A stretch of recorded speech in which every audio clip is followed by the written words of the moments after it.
I'm going to demonstrate a few problems from lesson 2.01. That's a 1. I realize that's kind of hard to read. It almost looks like a 7, but this is lesson 2.01 in the physics curriculum.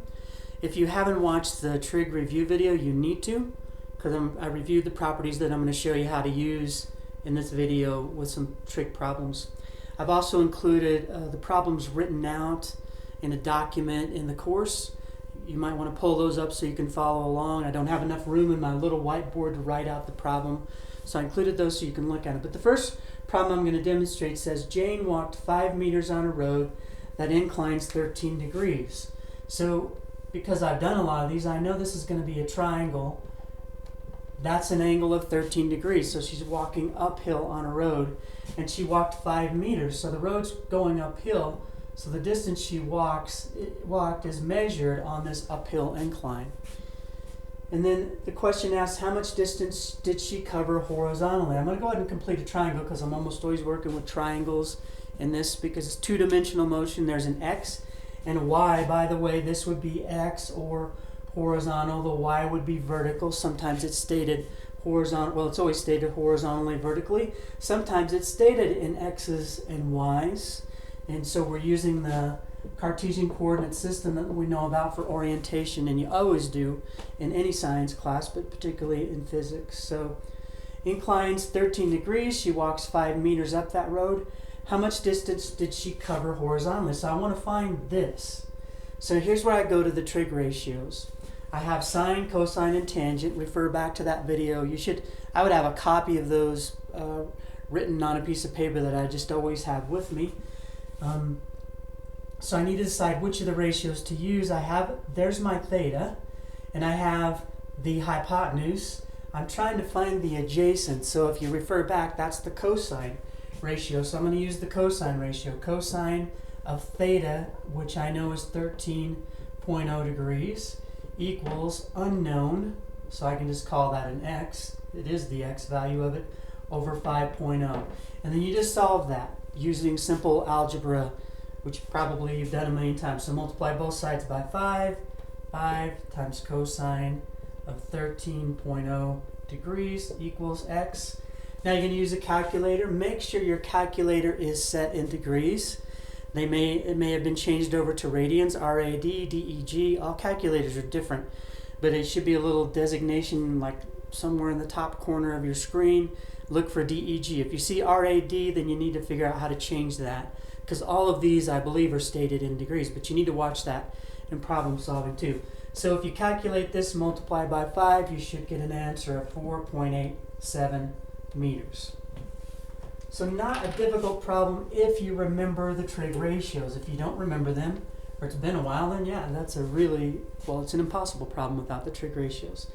The second problem I'm going to work, if you look on your sheet, problem 2, says after taking off from John F. Kennedy Airport, an airplane travels 500 kilometers due north.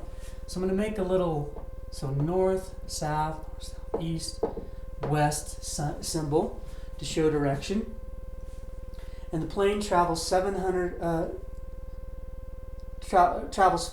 kilometers due north. So I'm just going to draw that vector.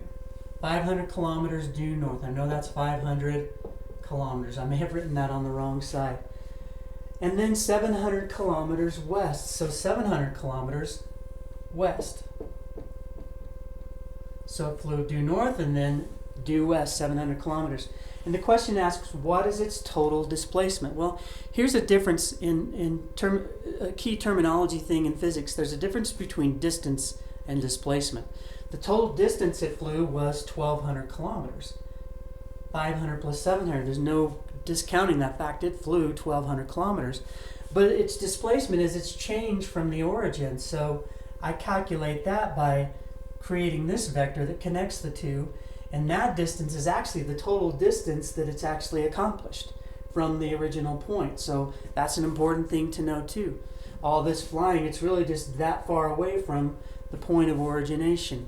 Why we went this way, who knows? Maybe they're flying around a storm or something. But we need to know the total. Sometimes you need to know the total distance it's flown. So you'll see now we have a right triangle because north and west are which is very uncommon to make that precise turn as a 90-degree angle. So now I'm going to use There's no angles to worry about here, so for this one I can use Pythagoras theorem to solve.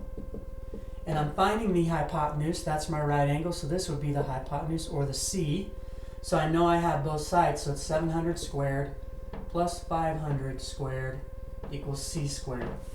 And then I just do the calculations, get out a calculator and get it done quickly. I didn't even sum this for my notes, so I'm not going to write it down for you. But remember, when you get this value, whatever it is, equals C squared, you have to take the square root of it to find C. That's a common mistake. People will square this, find the sum. You're not done yet. You have to find the square root because I'm finding C, not C squared.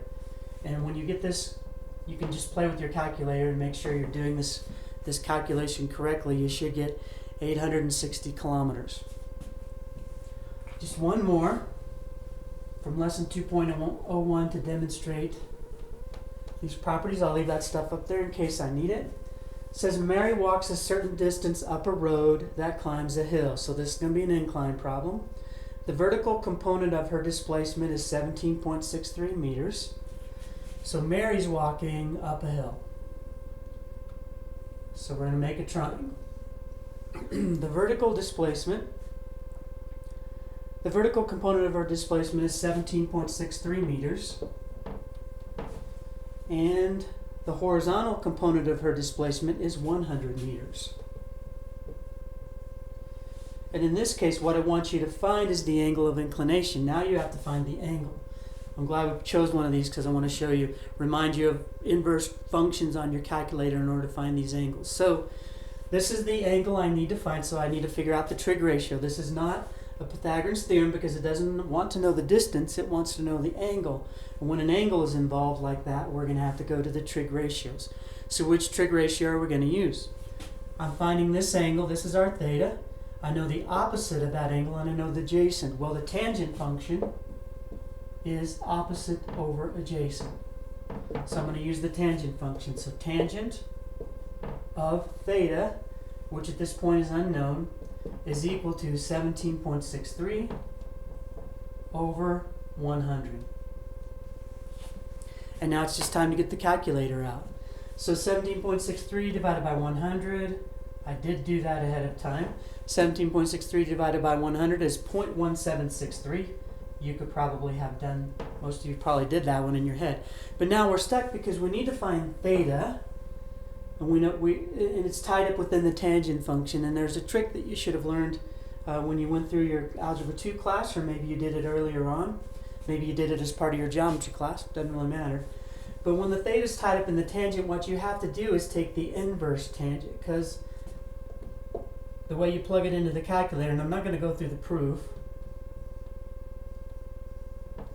the inverse tangent of 0.1763. So on your calculator there should be a second function. Maybe you have a tan to the -1 button on there.